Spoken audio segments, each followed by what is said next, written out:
Hello, and welcome back to another coaching video. This one is going to be a bit different than the rest of my channel. There's a new season, and with a new season comes a lot of new changes that switches up how we play League of Legends.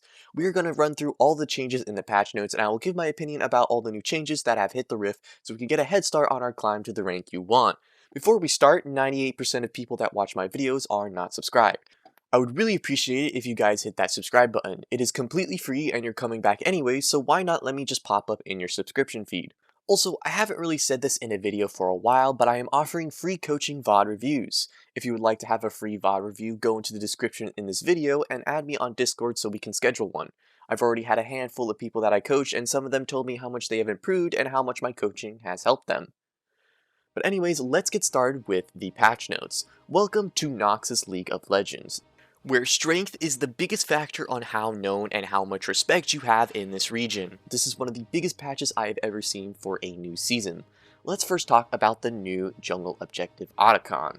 Otacon spawns at 20 minutes. Baron now has been moved to spawn at 25 minutes.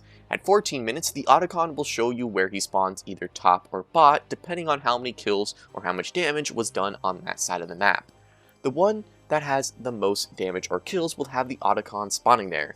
Another cool quirk about Otacon is that it has two forms, one of the lower kill damage games and one for higher. In higher kill games, Ruinous Otacon will spawn. This Otacon will give a 25% buff to all epic monsters your team has slain, so every Dragon, Rift Herald, Grub, and Baron will get an extra 25% boost of effectiveness. Also, when you kill this Otacon, Blood Roses will spawn near where he died, which will provide permanent adaptive force to your team and some EXP. These Blood Roses also spawn around the map where champions have died. This Otacon is pretty powerful if you are a very objective folks jungler like me. I play Bel'Veth, and this buff makes me excited for how strong a champ like Bel'Veth might be with this bonus of all epic monsters. But this Otacon is honestly weaker compared to the strength of the other one. In lower kill games, the Voracious Otacon will spawn. This Otacon will provide a one-time use revive that will spawn you back at base after dying, and a permanent 40 gold bonus for every champion you kill going forward. When an enemy kills a teammate with the revive buff, they will just get 100 gold for killing them and 1 blood pebble for their team. I say this Otacon can absolutely be broken in some scenarios. It doesn't take a team to be that far ahead to win off of this one revive buff. For example, if your team kills this Otacon and tries to do another fight for a win or an objective, and your top lane and mid lane did some fighting, died, and respawned, if they still have TP up, they can come back almost immediately and continue the fight, which basically makes the enemy team fight a 7v5. But that's not all. The team that now has this buff can play hyper aggressive, as dying is actually a good thing as long as they get something out of it like a tower or a kill. I've only had one game where my team actually had this buff, and we almost won at 22 minutes after being behind for a while, which is absolutely insane. Let's talk about the new tier of boots and the way you can unlock it. Every boot now has the ability to upgrade to a tier 3. Every game, the team that gets 2 of these 3 feats in a game will unlock the ability to buy these upgrades. These 3 feats are First Blood, First Turret, and 3 epic monster kills. You won't be able to purchase these tier 3 boots until you have 2 legendary items already in your inventory. I won't be going over each and every buff the boots gets, but just know these buffs are not humongous but can really give a team a small advantage towards a win. Also, the bonus gold for killing the first tower is now removed, and Zephyr used to be a tier 3 option for Berserkers, and now will be removed for the new tier 3 boot. I would say some of these boots are stronger than others, and I would not be surprised if Boots of Swiftness or the Synchronized Souls boots gets nerfed in the upcoming patches. Movement speed is a broken stat, and both of these boots gives an extra plus 10 movement speed, which is plus 5 more than all the other boots, and a bonus on top as well.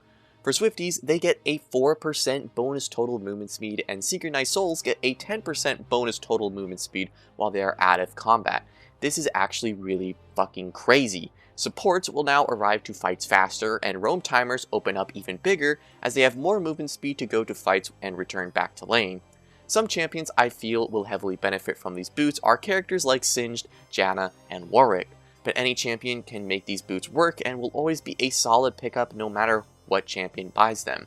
I played some games, and I can for sure say that First Blood has become way more important than ever before, and most people really try to get it from an invade or an early kill in lane. Just getting First Blood gives you one of the 2 feats you need and is hella OP because getting a tower and epic monster kills are way harder. I honestly feel like this needs to be changed, maybe to whichever team gets 5 kills rather than First Blood, as it will make it much harder to get one, and one mistake doesn't cost you to lose the opportunity to get this feat of strength. Something that makes this patch a lot more interesting is the new teleport changes. Teleport has always been an OP summoner spell, as you can be at 2 places adding pressure on one side of the map and TPing for a fight a second later. Rather than teleporting, the champion will now travel quickly to a target location, and the time it takes to get to that destination will range between 4 to 8 seconds depending on how far they are from the location. The initial channel will be 1 second shorter and the cooldown will be decreased by 60 seconds. The teleport will now be able to target wards and minions again without the unleashed version, as it takes time to travel and will be easier to react to. The unleashed version will be a better TP that increases the travel speed, which usually means that the time to travel will be the same across all points in the map and will still provide the lower cooldown and movement speed after teleporting. One last thing I feel like I can slip in here is that Home Guard's movement speed will now start happening at the beginning of the game rather than 14 minutes. This TP change is an interesting one. The Home Guard buff and the time it takes to TP will heavily change on how it can be used and how powerful it is. It might be more useful to use it only for teamfights and not teleporting back to lane anymore, as the Home Guard fixes the issue of how long it takes to get back to lane. One quirk that you need to know about this Home Guard is that when you die and run back to lane with it, it goes away after you reach the tier 1 tower. But if you enter the jungle before that, the movement speed will go away. This means junglers do not go into the jungle immediately after dying. Go down a lane and then head into your jungle to get the full value of your Home Guard. Next, we have minions, and I might as well throw turrets into this section as well. Minions will now kill each other faster and better. This means stacking up bigger waves to crash into a tower will be harder to do and will be smaller. The scaling on all the minions will make it technically easier to CS, as they will have less resistances in the early game, allowing for champions to last hit them better in theory. The first cannon wave will now spawn at wave 4 rather than 3. The range of which you get minion XP has been increased, so you can stand further away and still get EXP. Minion damage has also increased to champions by 5%. Before we move on to my thoughts on these changes, I want to go over changes to the turrets. Turrets' damage ramp up from consecutive turret shots will now be increased by 10%, and the total max damage will be increased by 30%. The time it takes for the turrets to lose this damage amplification will be increased to 5 seconds, and the fortification for the first 5 minutes into the game, the turrets will now get a damage reduction of 50% rather than 85%. Lastly, the Nexus turrets will now be able to respawn, and it will take 3 minutes for them to respawn. Now, how do these changes help or hurt you? Firstly, these changes make it harder to tower dive for longer and sooner with the changes of the turret damage amplification duration, and the spawn of the first cannon wave. Since the first cannon wave now spawns on the 4th wave, it'll make tower dives at level 3 to 4 more difficult, as they can't set up as much before needing to execute it, as the cannons will not be there to tank tower shots for the setup. The tower's amplified damage is ramping up faster, meaning that it will take about 2 to 3 tower shots to now kill an enemy, and if they fail the first attempt, they need to wait 5 seconds before the tower drops the amplified damage. This could be seen as good or bad, but in my opinion can make the game more playable and healthier for all parties. Also, since the minions now die quicker and have less resistances in the beginning of the game, yes, they can die to your autos a little easier, but also make the minions die to other minions even quicker, and the timing to CS is now a bit different than before. Overall, this just hurts tower diving in the early game, and champs that like to do that are like Jarvan, Nunu, Elise, and others will have a harder time getting their early lead because of it. Those are all the changes that the game has for the map, but we also have some new items and item changes that I believe are important to talk about. First is the new item called Bloodletter's Curse. This can be seen as a Black Cleaver for AP mages, as Vile Decay is just a passive similar to Black Cleaver that reduces the enemy's magic resist by 5% for 6 seconds, stacking up to 30%. Very similar to Black Cleaver's, but instead it's armor reduction for Black Cleaver. This item will be really good on champions that like spamming abilities and can stack this up really quickly. Stuff like Ryze, Cassiopeia, Singed, Lilia, Brand, and Teemo. Since it works on passives, anyone that has ticking damage like some of the champions named before, it will always be very easy to get that 30% magic reduction on the enemy. I don't know how viable this item will be and how often it will be picked up, but all I know is if you have one of these champions and the team has a heavy tank comp, this is a very good pickup for these champions and it will synergize really well with Blackfire Torch and Liandry's.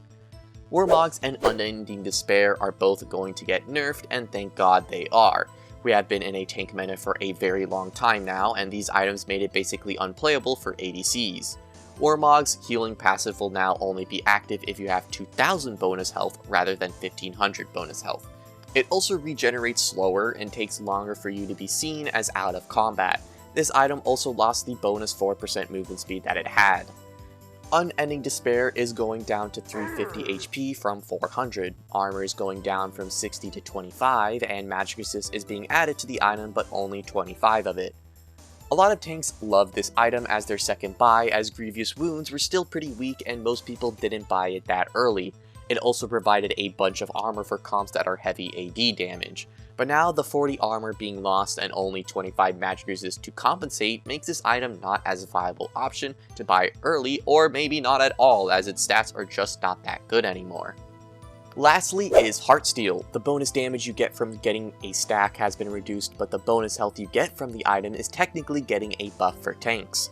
Rather than getting HP based off of bonus health, the item now gives more HP based off of your max health instead.